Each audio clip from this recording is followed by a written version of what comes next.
Hi guys, welcome to Emsley Lodge for another week. Had a few runners through the week and we could only manage a couple of seconds, but Bjorn Pretty, it was a much improved run for her. We changed a few things around with her using the dam, which saw her run a much improved race. I thought she was going to get there right on the line, but the other horse just got her. But it was great to see an improved run from her, and I'm sure if she can sustain that level that she won't be too far off a win.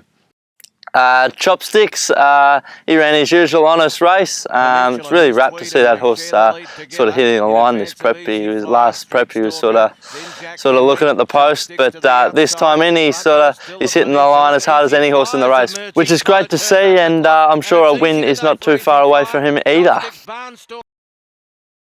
For those considering taking a share in the Fiorente Route of L'Amour that was on the video last week, don't hesitate to give Janet a call. We had a lot of interest in him, and I think Janet's been very busy on the phones selling shares in him, so I think there's only 10% left, she said yesterday. So yep, don't hesitate to give her a call, and because I'm sure if you leave it any longer you will miss out. Yeah, thanks James, thanks for that. Running this week. We'll go to Moonee Valley Friday night. We've got Fill The Flute in there now. She won well first up, albeit a little camper down maiden. We've probably thrown her in the deep end here a little bit by going to Moonee Valley, but it's one of those 9.55 races. She gets in good. I've opted to put young Stephanie Thornton on the horse, who's probably the best 3 kilo claiming kid getting around Melbourne at the moment, which gets her in at 52 kilos, which sort of throws her into the race a little bit. Probably the better sort of graded horses are going to carry 57, 58. So she's a go forward horse, so we should be able to kick it out and go forward, and hopefully the weight advantage will help, but it's probably thrown her in the deep end. She'll be big odds, but I think it's worthwhile having one roll of the dice with her while she's sort of going okay. Interesting race for one of the owners, Pete Sanders. He's got another horse called Charlie Garçon, which he's had a while with Robbie Griffiths, and I see Black Caviar's daughter's in the race, and even our old apprentice Georgie Cartwright's got a ride in the race, so I'm sure Pete will be having a few exotic bets on Friday night and matching them all up, and good luck to him. Hopefully one of them can win for him. Now Sunday we'll go to Colac. Colac Cup Day Sunday, always a good day. Unfortunately I haven't got a runner in the Cup, but we'll probably take Duke of Oz there in the 2000 metre 64. I've just been really trying to place him in the right race. He's a big sweat up horse, and just had a couple of hot days, so I've left him at home, but it's forecast only a 22-degree day on Sunday, so we'll head off to Colac with him. He's in good neck, he'll jump and he'll sit probably box seat hopefully, and get the run race, and he'll go really well. I've also got Chopsticks in there. I've been running him in 58 grade. He's been carrying a bit of weight and sort of hammering home and just sort of getting beaten. I've got him in a 64 where he's going to drop 3 kilos. Now, I do think this horse is better on a good tempo. So going up in grade, you might get a better tempo than the 58s have been, and dropping 3 kilos in weight. It's a bit of a roll of the dice, but I'll just see. He's going good, so I've no doubt he'll run his usual honest race. Just need a bit of a help, and hopefully the 3 kilo pull will help us.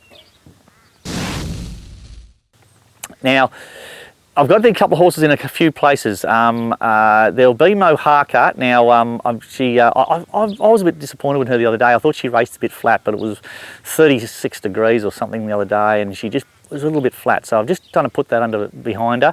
Her work this morning was as good as I've seen her work, so I've no doubt she's still going okay. So I'll run her probably at Kilmore in a 2100 metre maiden, and if she's all well, she'll go really well. I like the horse. I was a bit disappointed in her third up run. Crossbearer, I've probably had him in the wrong races. I just sort of see if he can stay, and he just doesn't stay at all. He needs a race where there's plenty of tempo and he can sit at the back and get to the line hard, where I stepped him up in distance and he's been sitting really handy and sort of travelling a bit too keen and then not really finishing off. So he'll go around there somewhere next week as well. Probably, he might go to Kilmore as well. Bjorn Pretty ran a much improved race last week, and so it looks like we've found a little trick to how to train her. I'll probably take her somewhere. She might even go to Kilmore as well. Might have a few runners there.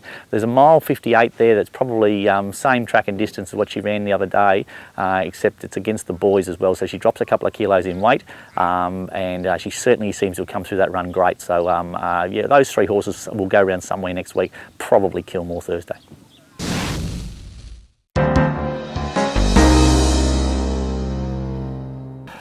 Hi guys, welcome to Around the Stables.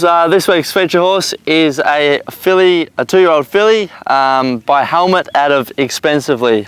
She was bought at the Vobis Gold Sale at a bit of a bargain price as well. She's grown up into a nice, sound, healthy filly. This is her second prep at Emsley Lodge. Her first prep she was broken in and went down to the pre-trainers, and yeah, now she's come back a really nice. I can't believe how much she's actually grown, this filly. She's quite a bit of a monster for a 2-year-old filly. But now she'll have a trial in a couple of weeks, and then head off the races. She's owned by a lot of owners that haven't had a horse with her, so it'd be great to see her be able to perform on the racetrack. Hi guys, so what's been a little bit of a quiet patch as far as race riding goes, we're back in action this week. The week ahead we've got Colac Cup Day on Sunday, and I've got a couple of nice rides there. And there's a couple other meetings like Ballarat and Kilmore or the likes early in the week, so we'll be looking to pick up a few more rides there as well. So it's been pretty quiet as of late, but as I said, yeah, really happy to be back riding again, and yeah, looking forward to getting to Colac Sunday. You can have a look in the acceptances to see if I pick up any other rides during the week, and hopefully we've got a winner or two to talk about next week. Yeah, that's it for another week at Emsley Lodge. Thanks for watching. Yeah, really busy time at the moment. We've got all the yearling sales. Probably head up to the Classic sale next week. Have a good look at that with the new complex up there that Inglis have built. It's absolute state-of-the-art sort of stuff, but pretty keen to go up there and have a look. Also the Adelaide sale's coming up sort of in the next couple of months, and certainly the even the Tassie sale. I might even shoot over there and have a look there and kick around a few of the back blocks there, and always find Tassie for around about, I don't know, 20 grand or something. You can sort of pick up a nice little sort of horse. Might not have much pedigree, but looks like it can run. So keep an eye on our website, and in case we do pick up something there. Thanks for everyone's interest in the Fioronte Rue de l'Amour colt, or gelding now. I think there's only about 5 or 10% left in him, so if you want to take a share in him, by all means contact Janet this week, because I'm sure by the end of the week there won't be any shares left in him. But thanks for everyone's interest in him. Until next week, see you later. See Black Caviar's daughters in the race, so there'll be a shitload of, I won't say that, a shitload of speed.